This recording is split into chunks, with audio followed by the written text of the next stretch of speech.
Mamimigay ako ng 20 ticket para sa Grand Finals ng Reina Filipinas.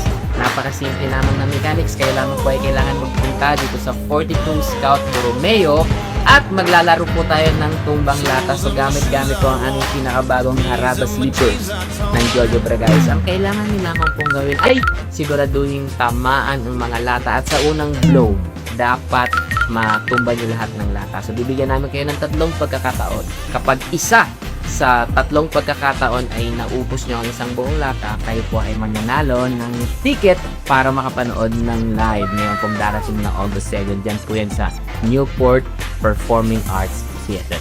Game, see you here! Para sa mga gustong pumunta, mangyari lamang po na pumunta kayo dito mula 10 a.m.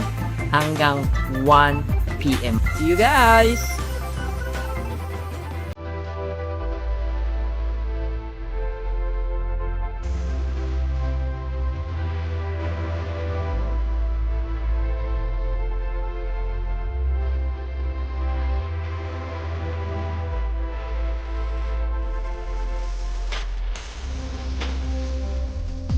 So inyo pong napanood mga kapolitika ang mga pinaka-latest ngayon na mga update dito pa rin sa nalalapit na Reina Filipinas Grand Finals sa August 7, 2026.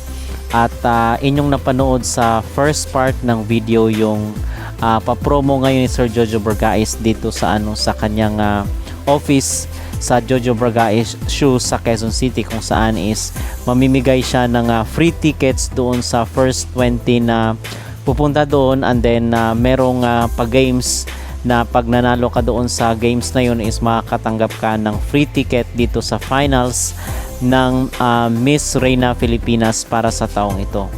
So yun ang latest. At the same time, yung pinost ngayon ni Sir Jojo dito sa kanyang social media account na pinasilip niya yung pasabog at bongga na production ng Miss Reina Filipinas.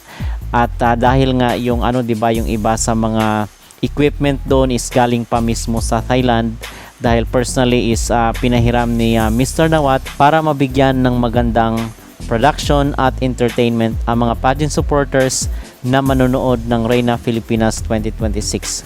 So kaabang-abang ang mga susunod na kaganapan, at especially doon sa finals ng Reina Filipinas, kung sino ba talaga ang mangingibabaw at mag-shine doon sa coronation nila. So yun po ang latest ngayon dito sa Reina Filipinas. At pumunta rin po pala sa noontime show na TikTok Clock itong mga Reina Filipinas Queens.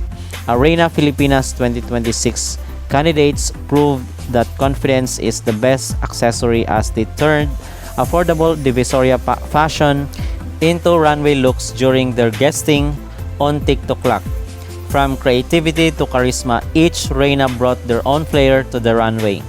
So dahil nagpunta nga itong mga Reina Filipinas Queens dito sa mga noontime show is grabe na ngayon mga kapolitika ang pagpo-promote sa kanilang beauty pageant na ganapin sa mga susunod na araw.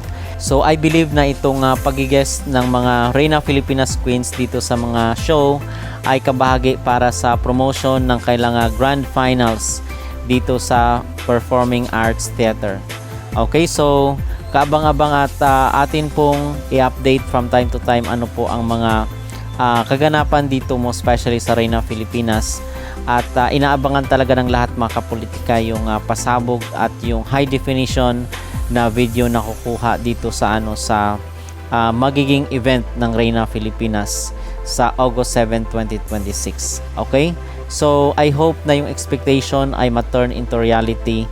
Most especially ang mga pageant supporters ngayon ay mataas yung expectation dito sa Reina Filipinas. At aside rin po dito sa kailangang production ay maging kabahagi yung mga bigatin na mga personality pagdating sa mundo ng beauty pageant. So, isipin natin mga kapolitika, medyo malaki-laki rin ang gastos ni Sir Jojo Bragais dito sa first edition ng Reina Filipinas, and we hope na sana is mababawi nila yung kailangang expenses, kasi kitang-kita naman yung paghahanda, yung mga preparations at sa overall production ng Miss Reina Filipinas na mukhang hindi talagang tinipid mga kapolitika yung magiging pasabog. At so far yun po ang ating latest na update dito sa Reina Filipinas.